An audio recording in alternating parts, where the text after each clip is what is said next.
make an executive call and bring up Richard Greene for the final keynote, because his conversation is exactly on the point with the conversation as we're having it with politics. Now, he's probably going to skew one way or the other, but we're hoping that you're going to be fair and balanced in your remarks. Okay, great.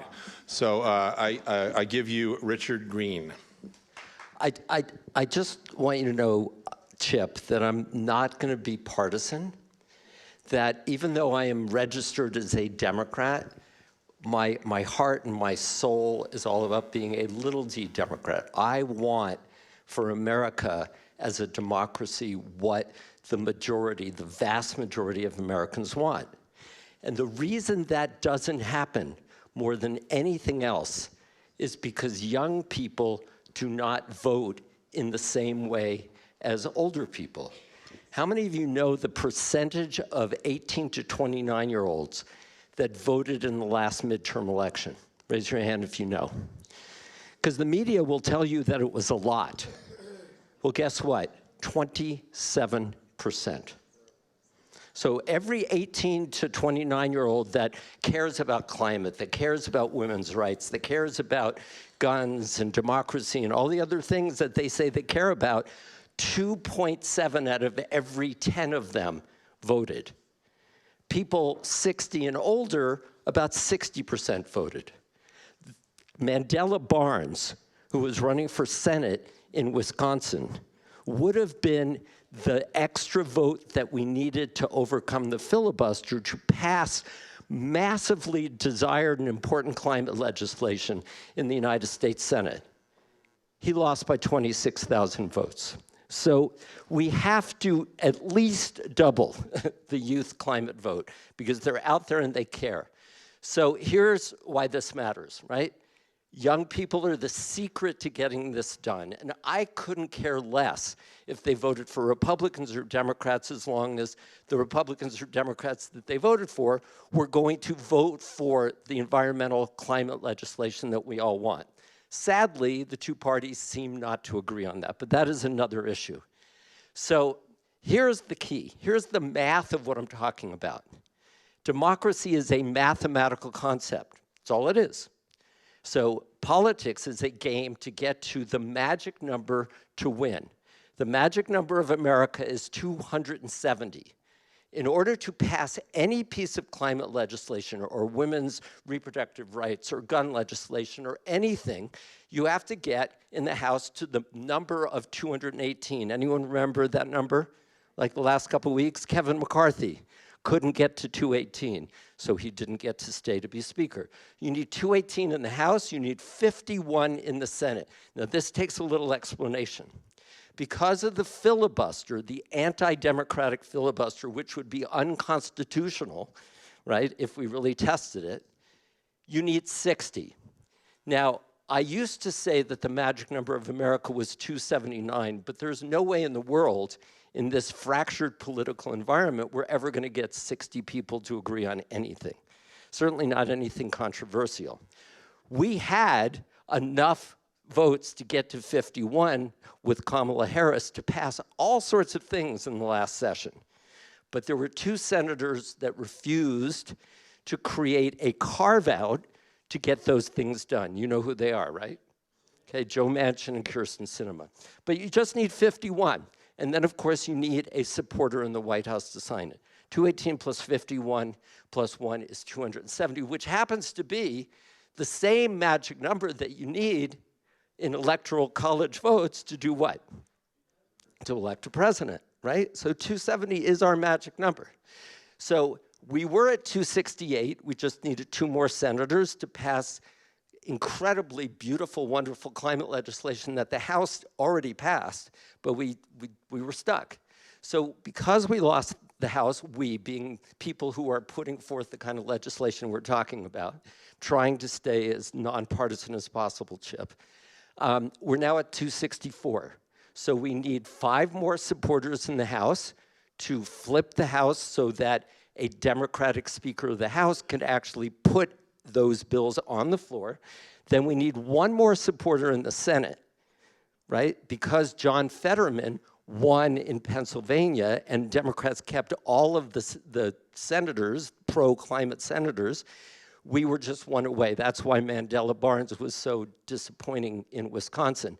And then, of course, whether you like Joe Biden or not, in a transactional, single-issue voter kind of mentality, you got to vote for Joe Biden, whether you like him or not, because he will sign the bill. Ron DeSantis won't. Donald Trump won't. It's just simple facts, okay? So that's to get to 270. But then people say, but the 2024 Senate map is horrible for Democrats. Yes, it is. There is not one Republican seat that is up for re-election in this election year, next year, that a Democrat has won since 2012. Not one. We could lose John Tester in Montana. We could lose Sherrod Brown in Ohio. We could lose a bunch of people. So the only way to hold the Senate majority that currently exists and to add that one, which I can tell you how that can be done, is for young people to vote in historic numbers. Okay, everyone agree with me on that? The way we get that extra one is for Congressman Ruben Gallego, who does not care about the filibuster, to be the winner in Arizona instead of Democrat Kyrsten Sinema. That's how it happens. It's the only way that I see that it can happen, unless there is a massive tidal wave of youth vote, okay? So say, you know, young people don't vote, they never do, they never will. It's not true. Here are the 6 key reasons. So I was a fellow for the Constitutional Rights Foundation a million years ago when I was in law school at USC, and my job was to get in my car and teach civics to young people in junior and senior high schools, right? And I said, wow, no one wants to learn civics. It's because it's just not taught in a fun, transactional, gamified, relevant way. So here are the reasons. They're busy. BS. Everyone's busy. They don't care. BS. Young people care as much or more about these issues than older people. How many of you would agree with that? Right? So passionate. We just haven't tapped that passion. They believe the system is broken. I cannot count the number of times I have heard this. Yes, they do, but it's only broken or undemocratic because their numbers are not part of it. You can't have 1/2 the number of older people voting and have younger values reflected in your political system. They believe both parties suck and are the same. I don't believe there's any moral equivalence. They believe the system is corrupt, all politicians are corrupt, all politicians are bought and paid for. It's not true. Is there corruption? Of course, but it's not true that the entire system is corrupt. And they believe real change is impossible, and the message I want you to know is it's totally possible if their voice is included into the mix. Okay, so how do we do that? Well, first, of course, the answer to everything seems to be Taylor Swift these days. I think she has, what, 274 million Instagram followers? And the NFL now is experiencing this surge in popularity because the entire NFL has like 24 million Instagram followers. So when Taylor Swift goes to a Kansas City Chiefs game, you're getting 10 times the number of people that are going to know about the football game than even the NFL could do it. So the goal, of course, we got to get more influencers. Taylor, you know about this. She put out an Instagram post, and what, 30,000 people signed up to, I'm sorry? 35,000. Yeah, I mean, it's insane. Yeah, it's crazy. So we just need to multiply that. And there are a lot of other influencers that can be brought in addition to Taylor Swift, who is amazing. But the thing is, everybody says, oh, it's so hard for people to vote, so hard, you know, they have to wait in lines or whatever. And I say, you know what? If the demand is there, people will wait in line. How long did they wait in line to get Taylor Swift tickets? Right? In person or online, or if a new Air Jordan tennis shoe comes out, people will literally camp out on streets in Beverly Hills in front of the Nike store. I saw it many, many times when I lived in Beverly Hills. So the key is, I'm sorry if that's so fuzzy, but if people wanted to vote as they wanted Taylor Swift concert tickets or the newest Air Jordan or their daily Starbucks frappe cappuccino, we could make some progress here. So how do you get demand? How do you create demand? Number one is we have to teach activist civics, And I'm happy to talk more about that, but that's essentially what we're talking about. The number two is the key thing, and that is the reason Republicans have disproportionately elected people to the House, the Senate, and the White House is that they were very smart. They sat down, I believe, 30, 40 years ago, and they say, you know what? We do not have issues that the significant majority of the American people want or care about. But we have 4 issues that people who would not otherwise vote are gonna crawl on glass to come out and vote. What are those issues, right? God, gays, guns, and immigration. So abortion, don't you dare take away my guns. I don't want gay people getting married or having equal rights. That's just not in the Bible. It's not right. It's not fair. And then immigration. And Donald Trump is brilliant. They're coming across the border, and they're going to do whatever these bad things they're going to do. I see Chip walking up here. So if we create single-issue voters around climate, around women's rights, around banning assault weapons, about democracy, about everything that we have, we could do it. So here are a few examples. If you care about women's rights, become a reproductive choice voter. And that's all you have to do. Care about banning glyphosate. That's all you have to do. Care about regenerative agriculture. Pick the thing that you care about. There were 102 million Americans that didn't vote in 2016. There were 104 million that didn't vote last November. Every single one of those people cares deeply and passionately about something. So I'm just gonna end it here. Am I just speaking at the top of my head? No, I've been testing this stuff for 8 years. In my individual canvassing, every single person who said, oh, I don't care about voting, I'm not gonna vote, whether they're Lyft drivers or Uber drivers or people working in restaurants, I talked to everyone. Every single person has gone from a 0, 1, 2, or a 3 on their motivation to vote to a 7, 8, 9, or a 10, okay?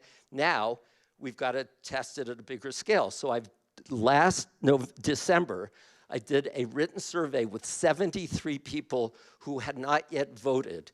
They were young people, had not voted in the Democratic Senate runoff in Georgia between Herschel Walker and Raphael Warnock. How many of you remember that? It was a very important race. They hadn't voted. I gave them 2 sentences of this civics-based, issues-based kind of messaging, 2 sentences, and I'll share them with you if you'd like later. 51% said that they were much more likely to vote after 2 sentences. Now, we just had someone here who lives in Boulder who came by to stop by. She is going to be testing this in a very big, very scientific way this coming week. So I can't wait to share the results on that. Calls to action. I just did a campaign. I went to Washington, interviewed congressmen and senators for this new approach, and they did now this very hip, young, produced videos. We have 8 of them on 8 different issues with 8 different members of Congress. Would love to send it to you. You could send it out to your young people. And also, I'll send you the information on the written survey. There is a great link if you want to join the Now This voter registration thing. And lastly, absolutely for free. I would do this all day, every day until the polls close on November 5, 2024. That's how important I believe this election is.